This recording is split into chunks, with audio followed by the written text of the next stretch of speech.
Assalamualaikum warahmatullahi wabarakatuh. Waalaikumsalam warahmatullahi wabarakatuh. Praktik baik ini berjudul murid aktif karena berbisik. Ini terlihat ada dua gambar. Kira-kira ibu yang kita inginkan di pembelajarannya nanti nampak di gambar yang keberapa? Pertama atau kedua? Pertama. Ya, berarti kita menginginkan anak-anak kita seperti di gambar yang pertama. Kenapa kira-kira di gambar yang pertama? Ya, siswanya terlihat aktif. Ya. Kalau biasanya kita menginginkan siswa aktif, tentunya ada hal yang harus kita lakukan. Kira-kira apa itu yang biasa dilakukan? Ya, memberi pertanyaan pemantik. Apalagi biasa yang kita gunakan selain memberikan pertanyaan pemantik agar siswa kita lebih aktif. Ya, ice breaking. Apalagi pemilihan metode pembelajaran yang sesuai. Pada saat proses kita menggunakan apa biasanya? Iya, media pembelajaran. Inilah yang menjadi dasar saya untuk melakukan praktik baik, karena kita bersama-sama menginginkan murid yang aktif di dalam pembelajaran. Nah, jadi di sini saya mencari cara kira-kira bisa menggunakan media apa sehingga murid-murid di kelas bisa aktif dan termotivasi pada saat pembelajaran. Praktik baik yang berjudul berbisik, pembelajaran berdiferensiasi berbasis TIK. Adapun situasinya yang melatar belakangi pengambilan praktik baik ini adalah karena yang tadi yang kita bahas yaitu murid kurang aktif dan cepat bosan. Kemudian situasinya kita sebagai guru masih kurang dalam pemahaman tentang pembelajaran berdiferensiasi sehingga terkadang pembelajaran kita terkesan monoton.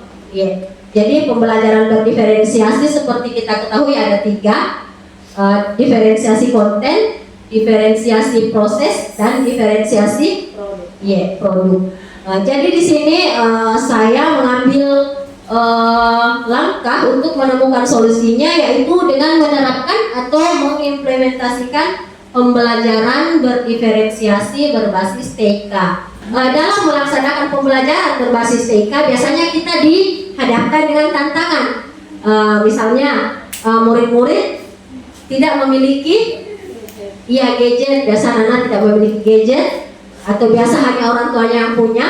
Kemudian keadaan sekolah juga tidak memungkinkan karena tidak adanya perangkat atau laptop. Media yang saya ambil di sini adalah video pembelajaran.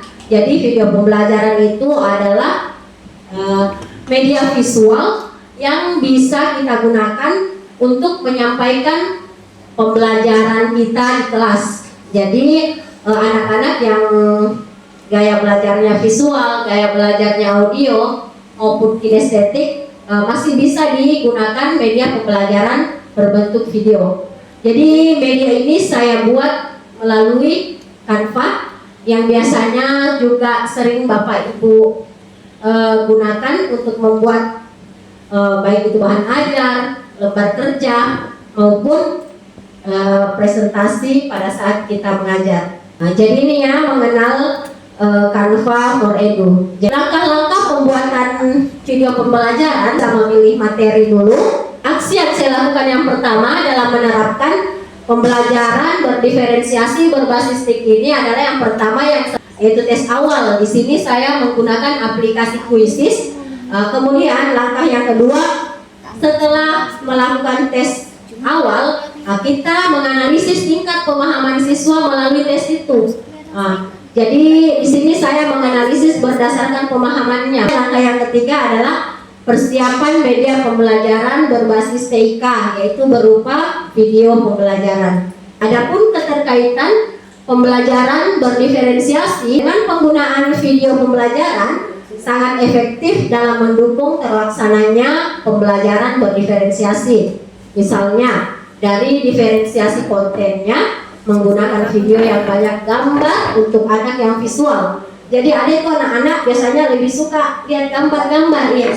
Ada juga anak-anak tidak suka lebih peka dia kalau mendengar. Ada juga anak-anak yang kedua-duanya suka gambar dengan suara, itu yang kinestetik. Jadi kalau mau dibuat video murid kebanyakan visual atau mau dibuat video dua macam, yang untuk visual gambar nabi kasih banyak, sedikit tulisannya. Kalau yang anak-anak audio tulisannya kasih banyak, gambarnya dikurangi, narasinya. Baik, ini pelaksanaan pembelajaran berdiferensiasi yang saya laksanakan di kelas, mengambil materi eksperimen sifat-sifat cahaya. Jadi di sini saya membagi siswa saya menjadi 4 kelompok. Di sini hanya saya tampilkan 3 dokumentasinya, 3 macam percobaan. Di sini saya membagi kelompok secara heterogen. Saya gabung murid-murid yang pengetahuannya tinggi, sedang, rendah. Jadi setelah aku kasih nonton video, praktik eksperimen untuk mengetahui sifat-sifatnya cahaya. Jadi anak-anak membuktikan sendiri. Jadi seperti ini.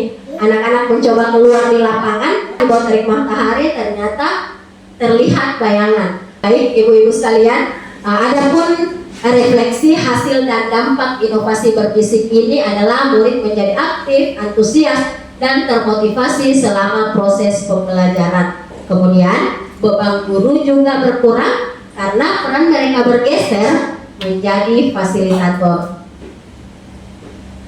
Adapun kesimpulannya, berbisik ini atau pembelajaran berdiferensiasi berbasis ini terbukti efektif dalam menciptakan pembelajaran yang menyenangkan dan memotivasi siswa. Penggunaan media teknologi yang beragam mencegah kejenuhan dan meningkatkan antusiasme belajar peserta didik. Baik, demikian praktik baik yang dapat saya paparkan. Mudah-mudahan bisa menjadi pemantik bagi rekan-rekan guru sekalian untuk melakukan praktik baik di kelasnya, baik yang serupa ataupun yang lebih baik lagi. Wassalamualaikum warahmatullahi wabarakatuh.